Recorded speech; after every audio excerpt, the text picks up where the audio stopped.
Absolute value is a type of function, an operation, that has a very specific place in math. So when we write absolute value, I'm sure most of you have seen this before, the symbol that we use is we put bars on each side of the number.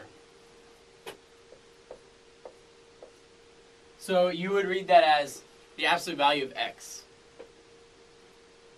So the absolute value of x has a couple different meanings that all end up giving you the same result, but depending on how you think about it, one way or another might be easier. One way to think about the absolute value of x is how far is this number from 0? So if you think about numbers on a number line, the question, how far is a number from 0, can only have an answer that's positive. Because if you say, like, -5, how far from 0 is that? It's 5 units from 0 in distance. So therefore, this can only have a positive result. Another way you can think about that is just it takes any number and gives you its positive component. So if we have -5, when we take the absolute value of that, we make it positive. How far is it from 0? 5 units. So this has a couple interpretations, or a couple implications, I should say, for doing algebra, graphing, things like that. So for example, if you know something in an absolute value is negative, you can solve that in a couple different ways. So what if we had the problem like this? 2x minus 1 equals 3. Absolute value of 2x minus 1 equals 3.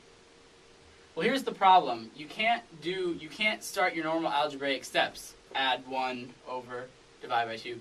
You can't do that because those are in an absolute value bar. So how can we do that? In solving an equation, you'd have to separate this into two things. If the absolute value of something is 3, what could that something be? Well, it could be 3, or it could be -3. So really, this equation has two things. Either 2x minus 1 is 3, or 2x minus 1 is -3. Both of those would satisfy this. Therefore, you have two equations to solve. In this case, we get x equals 2. And in this case, we get x equals -1.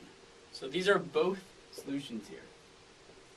So things being in an absolute value bar prevents you from doing algebra within that until you get rid of it. So there's a couple other things that you can think about. Another way to get rid of an absolute value thing, if you know it's negative, so for example, say we're talking about the function absolute value of x, and we're only concerned with when x is negative anyway. Well, when x is negative, this absolute value is going to make it positive. So for every x we plug in our domain that I restricted here, our answer is going to be positive. So this is the same thing. This is equivalent to just saying the function is -x. Because if I plug in -1 or -2 or -100 to the absolute value, it's going to make it positive.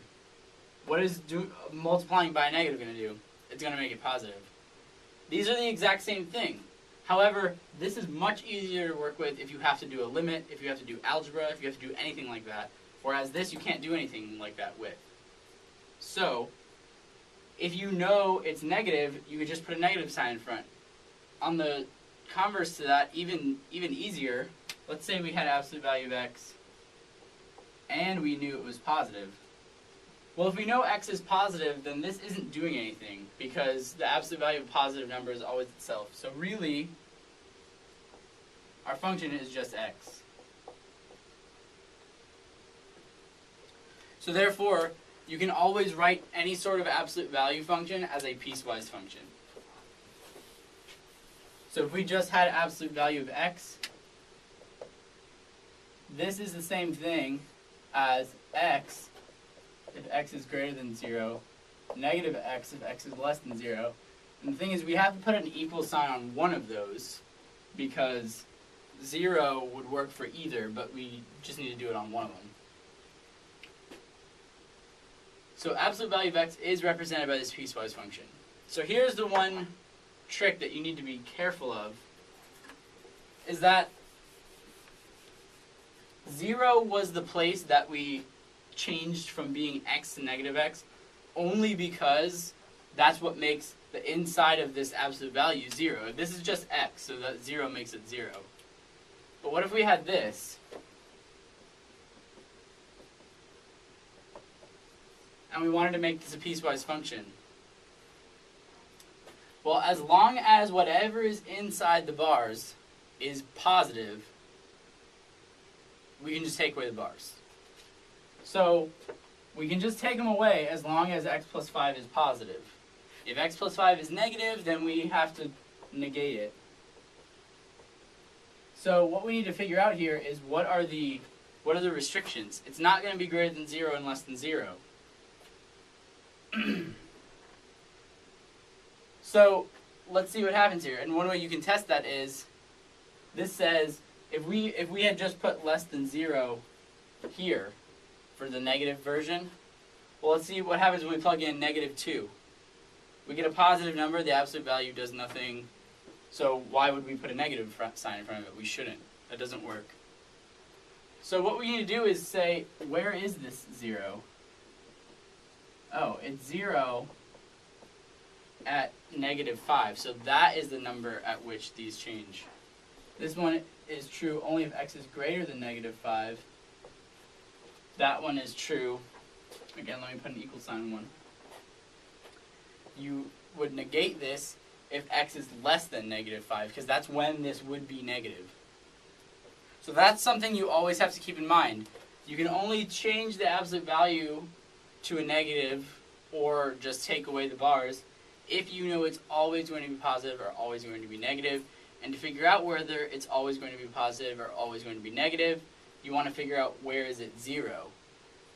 And it's not always 0 at 0. And this example is a way to show that.